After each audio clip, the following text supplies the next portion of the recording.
I notice something silent happening inside many homes. It doesn't start with a diagnosis. It doesn't start with an emergency medical appointment. It doesn't begin with any dramatic event that forces the family to gather and have that difficult conversation everyone keeps avoiding. It starts small. A key forgotten on the kitchen table not once, but 5 times that week. A name that vanishes from the mind mid-conversation at exactly the moment when you needed it most. A pot left on the stove too long because attention drifted somewhere else and simply didn't come back in time. Small, daily, easy to rationalize. I'm tired, I have too much on my mind, it's just temporary stress. And while that reassuring narrative keeps being repeated to yourself, by yourself, for the people around you who notice but don't know how to bring it up, something deeper grows in silence. A fear, not the fear of forgetting dates or names. That bothers people, but it's bearable. The deeper fear, the one almost nobody verbalizes but nearly everyone feels when forgetting starts becoming frequent, is different. It's the fear of losing freedom, of waking up one day and realizing you can't go out alone without someone worrying, that you need help with tasks that were always automatic, that you've become, without wanting to and without deserving it, a burden to the people you love most. That the autonomy built over an entire lifetime through work, through effort, through conscious choices is slipping away slowly in imperceptible doses with no clear point where it disappeared. That is the real fear. And it is far more common than mental health statistics can capture because most people carry it in silence. I've seen entire families shaken by this. Children who start calling multiple times a day, not out of sudden affection, but out of anxiety. Who discreetly check whether the bills were paid, whether the stove was turned off, whether the medication was taken. Who begin speaking in a different tone of voice, slower, more repetitive, believing they're helping when they're actually signaling, without realizing it, that they no longer fully trust their parents' judgment. Couples who start arguing for reasons they'd never fully understand because underneath the argument about something trivial is the anxiety of one person and the shame of the other. The partner who watches in silence, accumulating worries they don't know how to express without sounding alarmist. The person who was always the family's pillar beginning to go quiet at gatherings, at dinners, and conversations, not because they have nothing to say, but because they're afraid of saying something wrong, forgetting something obvious, revealing a vulnerability they're not yet ready to admit. You already told me that. For words that seem simple and carry the weight of an entire world, the person who hears them smiles, makes a joke, changes the subject, and inside feels a pang they can't name. Precisely, but that has to do with identity, with continuity, with the sense that something that was always solid is beginning to loosen. This kind of emotional pain can be heavier than the forgetting itself. And the most dangerous part of all is that it almost never happens suddenly. The signs arrive in silence, in small doses, over months and sometimes years. Difficulty organizing thoughts that used to flow naturally, mental fatigue that appears too early in the day, lack of focus in conversations or tasks that previously required zero effort. Forgetting that seems age normal because everyone around says it is, but that has a frequency and pattern that doesn't match normal, that mental fog that doesn't fully lift, even after a good night's sleep. And while all of this grows, most people believe there is nothing to do but accept it, that it's age, that this is just how it goes, that anyone past 60, 70 years old needs to get used to this. But the truth is completely different. What modern neuroscience has discovered about brain aging fundamentally contradicts the fatalistic narrative that was accepted as truth for decades. The brain doesn't decline simply because it ages. It declines when the environment you've created for it through years and decades of daily choices stops providing what it needs to remain functional. And here is the crucial distinction that changes everything. Environmental causes can be addressed. Today we know that the brain suffers directly from low-grade chronic inflammation, that silent state of immune alert that modern diet, sedentary living, unmanaged stress, and sleep deprivation sustain over time. We know it suffers from reduced cerebral circulation, which diminishes the supply of oxygen and nutrients to neural tissue. We know it suffers from glycemic instability, the blood sugar spikes and crashes that create those waves of mental fog and lack of focus that so many people attribute to age. We know it suffers from deficiencies in specific nutrients that directly participate in communication between neurons. In other words, many memory problems labeled as normal aging are actually the result of a healthy brain responding to an inadequate environment, and environments can be changed. It was exactly at this point in the investigation that something began drawing attention from researchers studying populations with lower incidence of cognitive decline. While thousands of people chase expensive pills, synthetic stimulants, and solutions that promise immediate results, and that frequently deliver a fraction of what they promise, with effects that disappear when the compound is discontinued. Researchers have been observing something completely different. A simple food, small, available in any grocery store for less than a few dollars, that for a long time went completely unnoticed in discussions about brain health. The chia seed. It was exactly from the compounds identified in this seed that researchers developed a new understanding of accessible cognitive protection. What they documented is at the first link in the description. Let me explain why this specific seed deserves attention, not as a nutritional fad, not as natural product marketing, but as a food with documented mechanisms of action that align directly with the primary causes of cognitive decline. The first mechanism is omega-3 fatty acids. Chia is one of the most concentrated plant sources of alpha acid, the plant-based omega-3, and omega-3 matters for the brain for very specific reasons. Approximately 60% of the brain's dry weight is composed of fat, and a significant portion of that brain fat consists of polyunsaturated fatty acids from the omega-3 family, especially DHA, which is an essential structural component of neural membranes. The fluidity of those membranes, the efficiency of the protein receptors embedded in them, the speed of electrical signal transmission between neurons, all of this depends, in part, on adequate omega-3 availability. When the diet is chronically poor in omega-3, which is the reality for most people following a standard Western diet, neural membranes progressively become less fluid, less efficient, less responsive, and this manifests as exactly the symptoms we're discussing: slow thinking, unreliable memory, difficulty concentrating. Chia provides this plant-based omega-3 in a concentrated, consistent, and accessible form. The second mechanism is antioxidant protection. The brain, due to its extremely high oxygen consumption, is particularly vulnerable to oxidative stress, the damage caused by free radicals that are inevitable byproducts of intense cellular metabolism. Neurons under chronic oxidative stress function progressively less efficiently. Synapses, the connections between neurons where learning and memory happen, become compromised, and over time this accumulated oxidative damage contributes to cognitive decline in a measurable way. Chia contains a significant density of antioxidant compounds, including flavonoids, chlorogenic acid, caffeic acid, and quercetin. These compounds exert direct neuroprotective effects, neutralizing free radicals before they can cause oxidative damage to neural tissue. The third mechanism is magnesium.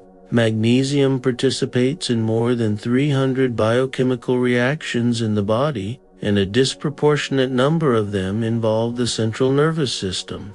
It regulates the activity of NMDA receptors, which are critical structures for synaptic plasticity and memory consolidation. It participates in neurotransmitter synthesis. It plays a fundamental role in sleep quality, especially in facilitating the deep phases where the glymphatic system performs the brain's nightly cleaning. And here is a data point that concerns researchers. A significant percentage of the adult population, and especially adults over 60, has inadequate magnesium levels, partly because modern diets are depleted of this mineral, partly because intestinal magnesium absorption tends to decline with age. Chia is one of the most concentrated dietary sources of magnesium available. A 30-gram serving provides approximately 95 milligrams of magnesium, about 23% of the recommended daily intake. Consumed daily, it contributes in a real and consistent way to correcting a deficiency that directly impacts cognitive function. The fourth mechanism is glycemic stabilization. This is perhaps the least discussed effect of chia and one of the most relevant for daily brain health. The brain is the most glucose-dependent organ in the body, but it doesn't function well with glycemic instability, with the sharp spikes and drops in blood sugar that characterize the modern diet, rich in refined carbohydrates and poor in fiber.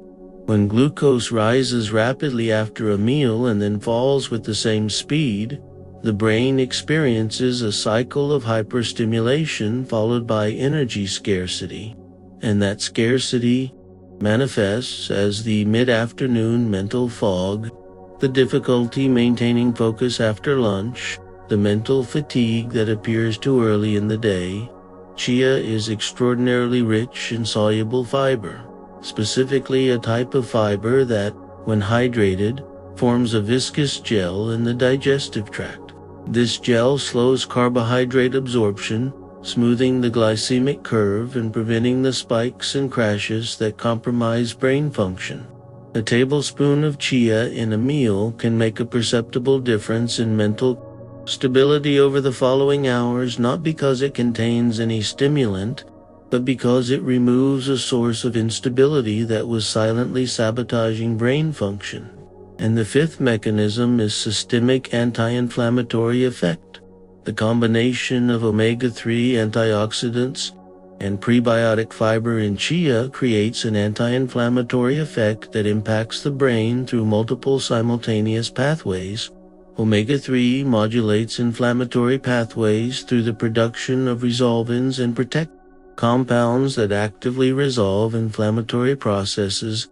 Antioxidants neutralize the free radicals that fuel neuroinflammation.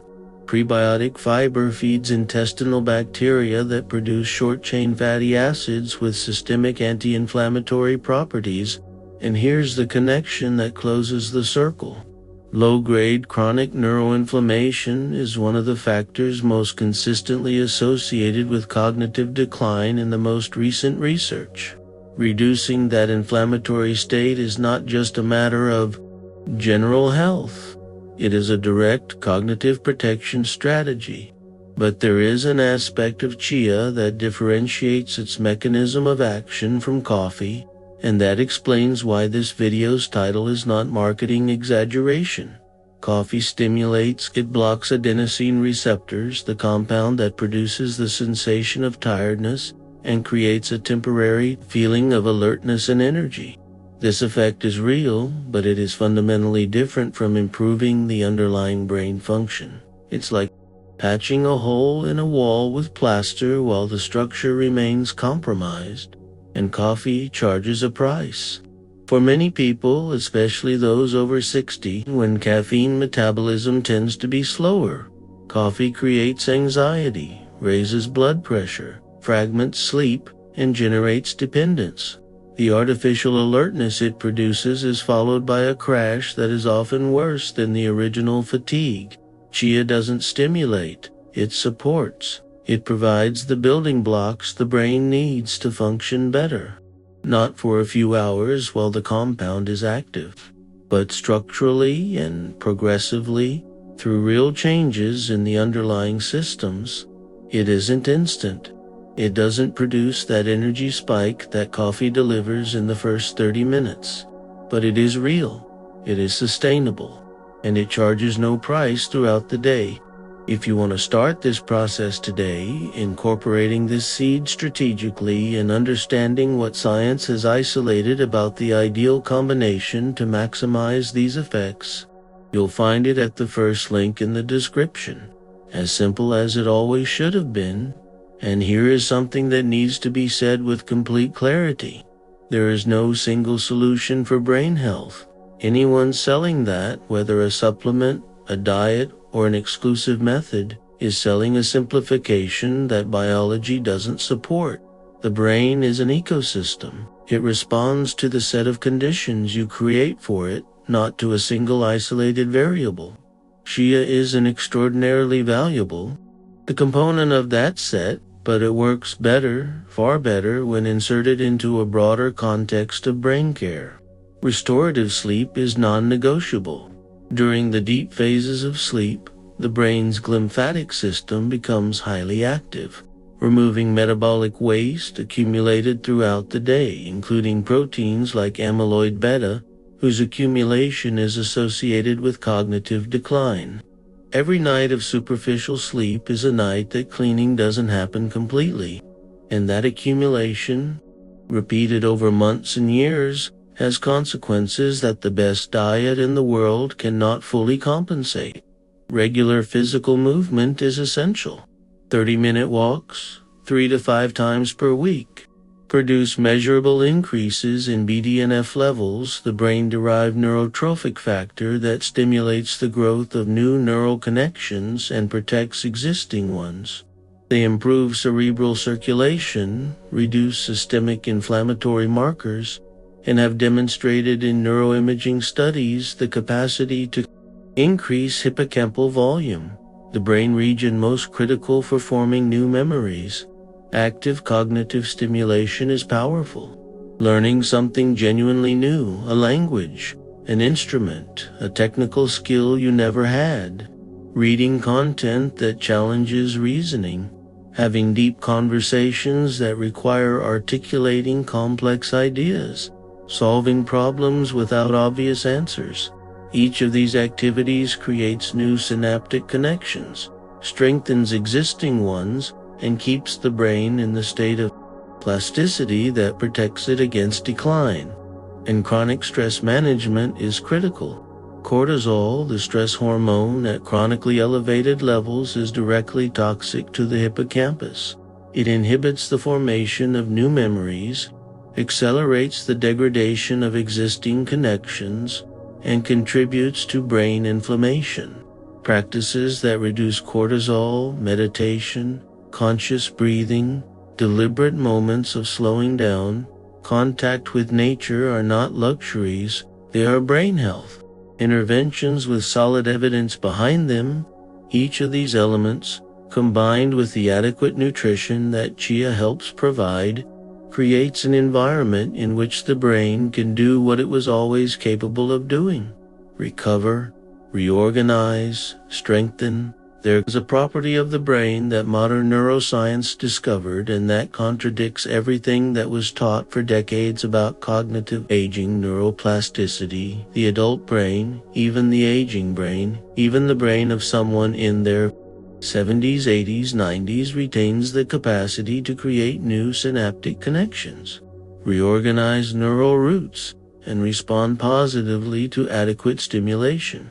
Not at the same speed as in childhood, not with the same ease, but in a real, documented, neuroimaging, observable way. And this means something profound and liberating. The decline you fear is not your destiny. It is a direction, and direction can be changed, not with a miracle, not with a pill, not with a solution that promises overnight transformation, with consistency, with small changes sustained over time, with the intelligent care of a system that, given the right environment, responds in ways that continue to surprise researchers around the world.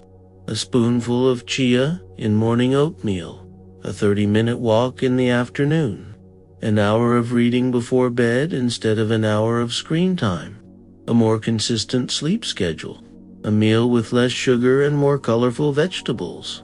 None of these gestures seems heroic, but together, practiced with consistency, they create the environment in which the brain begins to reorganize, in which the fog begins to lift, in which memory begins to respond more reliably, in which confidence in one's own mind, that confidence eroded by repeated forgetting, begins silently to return. Because memory isn't just cognition, it's identity. It's the thread that connects who you were to who you are today.